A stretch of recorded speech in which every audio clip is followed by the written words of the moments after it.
What the Falcons do? Rise up. Welcome to Rise Up Reactions, the show where we talk all things Falcons, NFL, Georgia sports, and in general the sports news of the day. I'm your host, Dr. Lee Denning, lifelong sports fan, and today I just wanted to come and talk to you guys a little bit about the Falcons QB situation. Now, we still don't know what we have in Desmond Ridder. That is the first thing that the Falcons have to evaluate going forward for the rest of the season. I don't know how playoffs are going to pan out for us. I still want us to be winning games, and I still want to build a winning culture. I've accepted that we're probably going to have a draft pick somewhere between 8 and 16 at this point. And we can still get quality talent, just guys that we may have to develop, such as A.J. Terrell. A.J. Terrell was, I think, our 16th overall pick a couple of years ago. Had a horrible rookie season, came out, played an all-pro second season, and when he's been on the field, minus a couple of big plays, he has been pretty good. Just shut down Terry McLaurin pretty effectively this past week.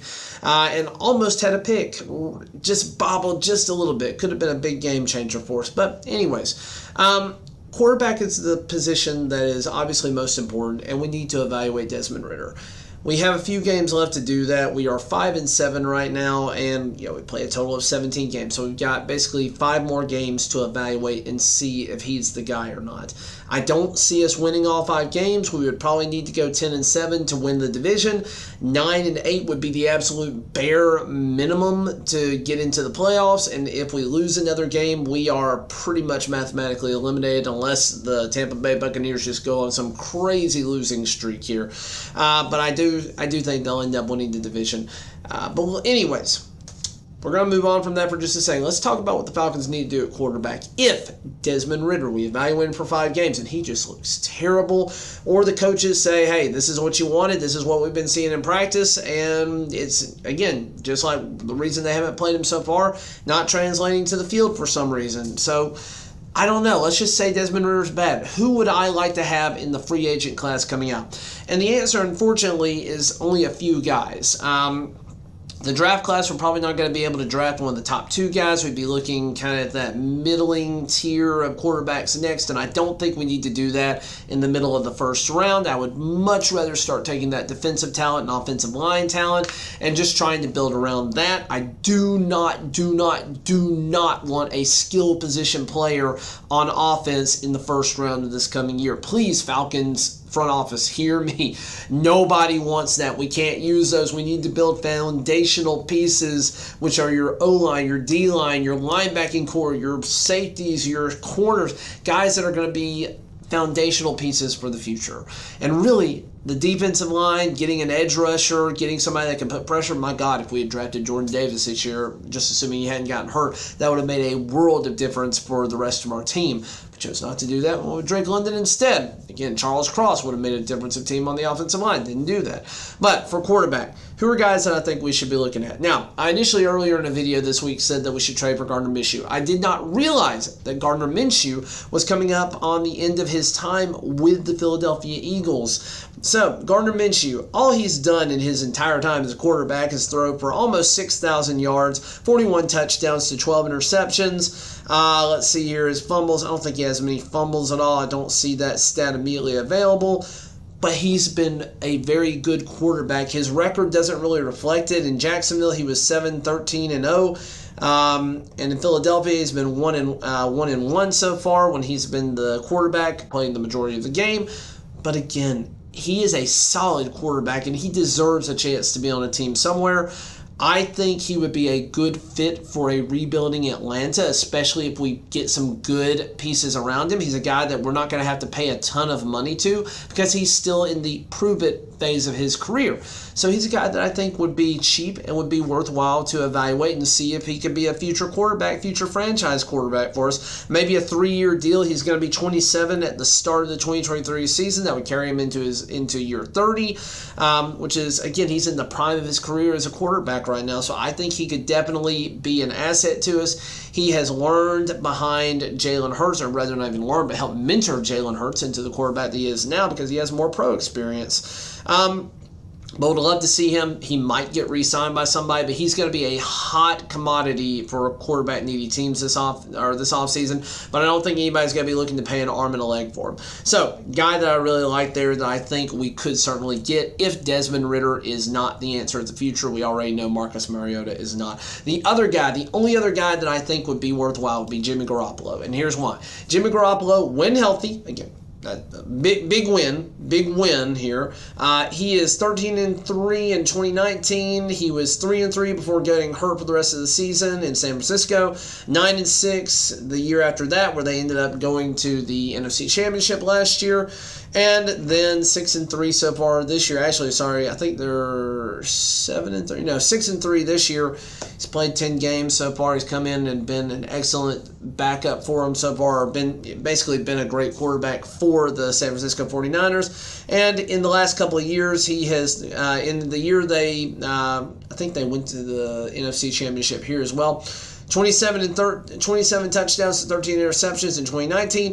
Before he went out in 2020, 7-5. 2021, 20-12. So far this year, 16-4 touchdown interceptions. He is throwing for about 4,000 yards a year when he's healthy, which is solid, and he is a good game manager, which is somewhat what we need if we're going to be developing this run game going forward. So definitely a guy that I think would be beneficial to have on the team. He is a little bit older. I think we would sign him, again, another guy for maybe a 3-year deal. I would not want any of these guys on more than about a 4 or 5-year deal until we knew for sure what we had in them.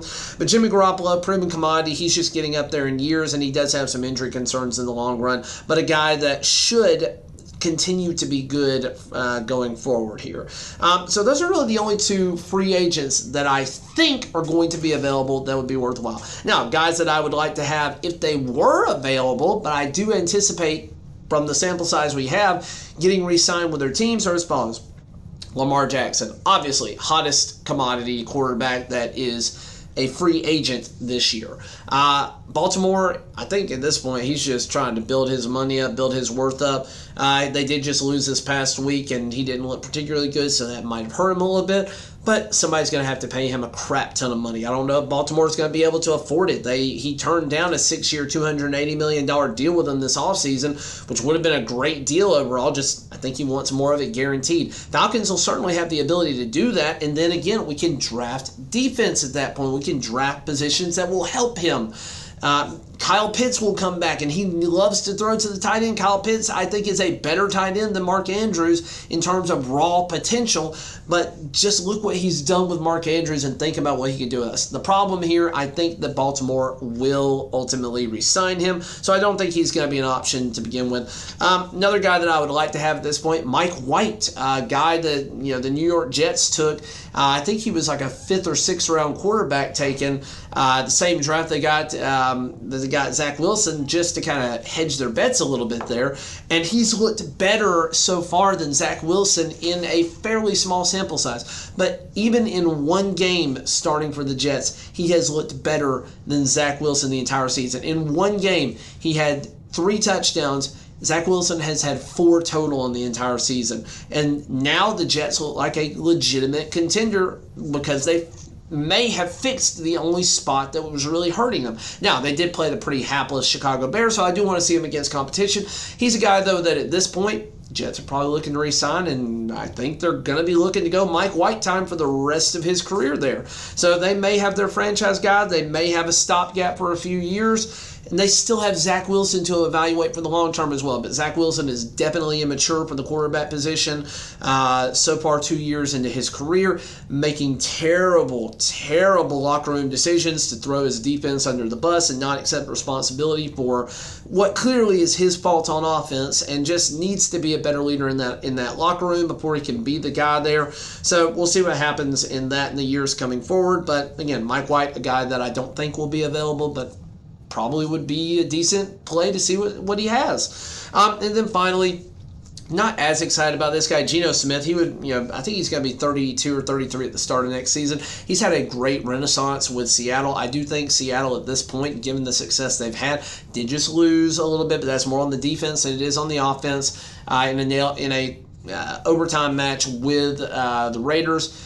I do believe that the Seahawks will re-sign Geno Smith, since they are also not going to be in a position to draft a quarterback in the number 1 or 2 spot overall. Now, they may try to draft one of these kind of middling quarterbacks somewhere in the draft, because they are going to benefit from a lot of draft capital from the Denver Broncos, who are crap this year and likely should have kept their draft picks instead of taking Russell Wilson.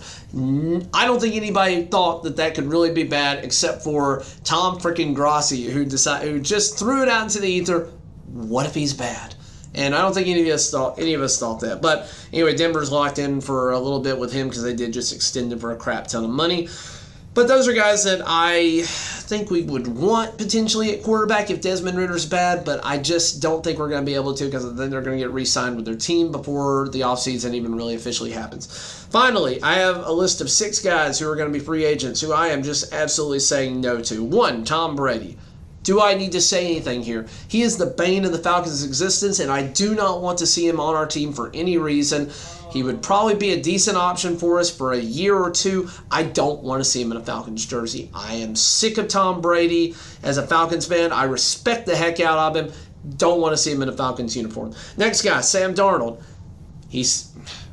Sam Darnold sees ghosts and he gets mono. That's all I can say about him. Carolina may extend him a little bit, just because I don't think they're, we'll see. They may be in a position to draft high, but they're kind of screwing their own tank up here. So we'll see what happens with Carolina this year, but I just personally don't want Sam Darnold. Also on the Carolina Panthers, I don't want Baker Mayfield. He has looked bad this year. This was a make or break year for Baker, and unfortunately he broke. I think he's been in a bad situation for the last 2 years. He's made some bad decisions to play hurt, made bad decisions or immature decisions rather, to get out of Cleveland when it looked like they were going for Deshaun Watson.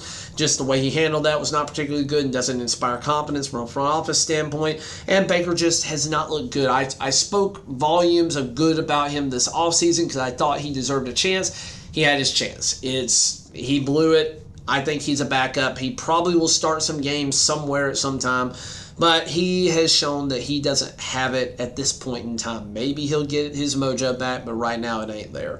Another guy that I don't want, Andy Dalton. He's just too old. He's not going to be a good quarterback for the future. He's a stopgap for anybody that drafts him, and I'm tired of stopgaps. Joe Flacco, old. Don't want him. He got overpaid by Baltimore when he won the Super Bowl. He's not worth it. He hasn't ever been worth it. Please don't get him. And the final guy that would be a little bit younger, but I just don't want, because I don't think he's good. And I think a lot of his current team's fans also believe he's bad, when he was taken, I think, 3rd overall a few years ago. Danny Dimes, Daniel Jones. He's going to be a free agent this year if the Giants don't re-sign him. And if they make the playoffs, they certainly could. Either way, don't want him. Please stay away from my team. I don't want you on it. These are guys that I just absolutely don't want. There's a bunch of other guys that are just journeyman backups that are going to be free agents. Again, none of them are worth really talking about here. Most likely, we're going to have to see what we have in Desmond Ridder, and because we did not play as bad as people thought we would this year, we're going to be in a position where we really can't draft one of the top talented quarterbacks. But anyways, guys, that's kind of what I think. Gardner Minshew and Jimmy Garoppolo are bust in free agency if Desmond Ridder shows to be bad in the next couple of games. But let me know what you think down in the comments below. Is there anybody else you'd like me to talk about? Are there any free agents that you think we should be targeting? What do you think we should be doing about the quarterback position now? Would love to hear your thoughts. Please consider liking and subscribing. It will help the channel grow. Thanks for watching, guys, and as always, rise up.